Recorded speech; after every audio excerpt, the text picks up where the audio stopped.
شیب گۆشتمان هەیە کەڵەشێمان هەیە قاومەمان هەیە میشک و چۆکرامان هەیە کەباب گۆشت کەباب میشک تکەی گۆشت تکەی میشک باڵ جەرگ ماسی جگەر دووچکە حوزەیەکم دەرەزەحمە نەبێت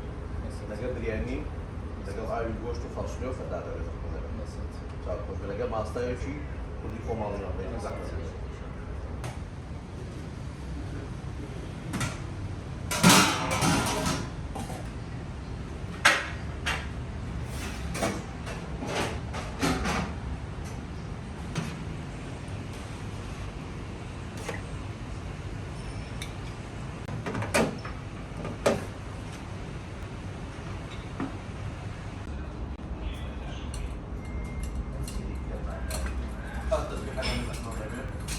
ببداية بيش سي ساڵاتی ئیستانبول حەزمان کرد مەطعمێکی بڵێن کوردەوارانە دووکەچکەین ئەستانبوڵە و هاتینە مەطعممان ناونا مەطعم سلێمانی و ماوەی 3 ساڵە بە خۆمان و بەستافەوە ئیشی تیاکەین و هەموو خواردنەکانمان کوردەواریە و هەفتەیەکە 2 ڕۆژە مەسەلەن ڕۆژانی سێشەمان بە تایبەت و لەگەڵ پێنجشەممانە سێشەمان قاز و قەل و ئەو شتە تایبەتانان هەیە و ڕۆژانی پێنجشەمانیش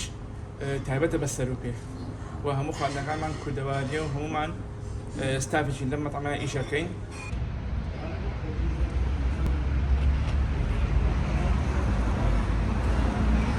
عفوا ئێمە ئەو شتانەی کە بۆمان دێ مەسەلەن کەماڵن کەڵەشێرمان هەیە لە لادەکانی چواردەوری ئەستانبوڵە هەفتانە ئەچین لەوێ ئەیهێنین خۆمان ئەیکڕین و لەوێ چاچەکەین و بە پاکرایی لێرە لێنین مثلا کارین ماسی هەیە کارب هەیە بەکاری بڵێ ماسی لای خۆمان سلێمانیانە مثلا هەر منتەقەیەکی عێراق بێت کاربی پێڵێن و ماسیش هەیە لێرە تورکیە و ئەوانە هەموو لەسەر خەڵوت دروستەکەین و زائیدەن مثلا قەل و قاز هەمووی لە لادەکان دێنین لە لادەکان دەروە ئیستانبول تەلەفۆنەکەین مشتریمان هەیە لێ بوانێنن سەریە بڕین و چاچەکەین و لێنین.